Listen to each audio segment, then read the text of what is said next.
இப்போ நம்ம வந்து எதை பற்றி பேச போகிறோம்னா, என் காதலே.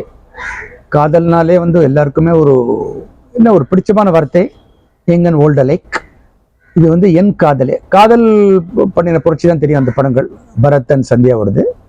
That is history now. இப்போ வந்து என் காதலே வந்து அறிமுக இயக்குனர் ஜெயலட்சுமி, தயாரிப்பாளராகவும் இதில் வந்து பல இன்னல்களை சந்தித்து அவங்களோட எக்ஸ்பீரியன்ஸ் எடுத்துக்கு பரிமாறினாங்க, எக்ஸ்டெண்ட் பண்ணிட்டாங்க. ரொம்ப அழகாக சொன்னாங்க. அவங்க சொன்னாங்க, சில வேதனைகள் வந்து இருக்கிறச்சே கஷ்டமாக தான் இருந்து, ஆனால் ஒரு ஆண்கள் சப்போர்ட் பண்ணினா பெண்களால் டைரக்ஷன் மட்டும் இல்லை, வாழ்க்கையில் மட்டும் இல்லை, அவங்க வந்து திரைப்படத்துலேயும் அவங்கள சப்போர்ட் பண்ணி கை தூக்கி விடணும்னு ஒரு அன்பான ஒரு கோரிக்கையை வைத்தாங்க. அதில் கொஞ்சம் ஆதங்கமும் தெரிஞ்சது. ஆனால் ஜெயலட்சுமி மேடத்துக்கு ஒன்று சொல்கிறேன், தமிழ் படம் வந்து நல்ல குவாலிட்டி படத்தை வந்து கண்டிப்பாக வரவே இருக்கும். உங்களுக்கு நீங்கள் கொடுத்தது ஆஃபரிங் ஷோகேஸில் என்ன தெரிஞ்சால் ஷோரூமில் என்ன இருக்கும்னு நேற்றுக்கே அந்த ட்ரெய்லர்லேயே தெரிஞ்சுது. ரெட் கார்பெட் கண்டிப்பாக உங்களுக்கு தமிழ் மக்கள் விரிப்பாங்க. அந்த ரெட் கார்பெட் உங்களுக்கு கான்ஸ் வரைக்கும் உங்களுக்கு கண்டிப்பாக போகும். பல ஆண்களின் வெற்றிகளுக்கு பின்னாடி பெண்கள் தான் இருந்திருக்கிறாங்கிறது உலகத்துக்கே தெரியும். அது உலக நீதியும் அதுதான். ஸோ அதில் வந்து நீங்கள் கண்டிப்பாக you can take heart and solace from that madam. கண்டிப்பாக இந்த என் காதலே வந்து உங்களுக்கு நிச்சயமாக அது வந்து ஒரு மகத்தான வெற்றியை வந்து ஒரு ஷேட்டரிங் பிரேக்காக இருக்கும்.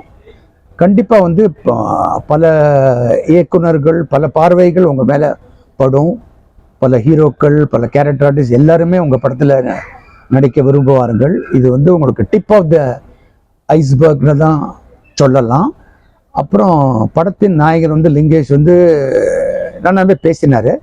முதல்ல ஒரு புது பேனரில் நடிக்கணும். அவர் வந்து கொஞ்சம் ஒரு சக்ஸஸை பார்த்தார். இப்போது பரிமேறும் பெருமாள், அப்புறம் வந்து கபாலி எல்லாம் குட்டி குட்டி ரோல் பண்ணி இன்னைக்கு இதுக்குன்னு ஒரு தலைவனை அவர் வளர்த்துட்டு இருக்காரு. அது வேற படத்துக்காக அதையும் நிறைய. ஆனால் அவருக்கு வந்து இந்த எல்லாரும் பண்ணணும்னு சொன்னப்பறம் ஒரு கட் ஃபீலிங் பண்ணணும்னு சொல்லி முன் வந்து நல்லாவே கோஆப்ரேட் பண்ணி ரொம்ப அழகாக வந்து இன்னைக்கு பேசினார் அவர். அப்புறம் இந்த படத்துக்கெல்லாம் ரொம்ப உறுதுணையாக இருந்த பாக்யராஜன் ஒருத்தர், அவர் வந்து எல்லாருமே புகழ்ந்தாங்க.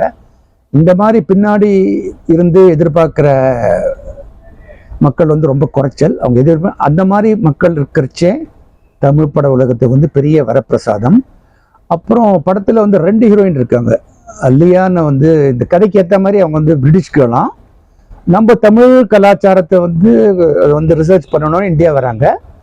அதுக்கேற்ற அங்கே வந்த இடத்துலையும் வந்து மீனவ குடும்பத்தை சேர்ந்த லிங்கேஷ் 2 பேருக்கு லவ் வருது. கதையின் போக்குப்படி வந்து சில முத்த காட்சிகள்லாம் இருக்குது. ஆனால் பெண்மணி இயக்குனர் ஜெயலட்சுமி சொல்லிட்டாங்களாம், லிரிக்ஸ்லையும் சரி எங்கேயுமே வெரசோங்கிறது தொடவே கூடாது. அதனால் எல்லாருமே வந்து ரொம்ப ஜாக்கிரதையாக வந்து இதை ஹேண்டில் பண்ணியிருக்காங்க.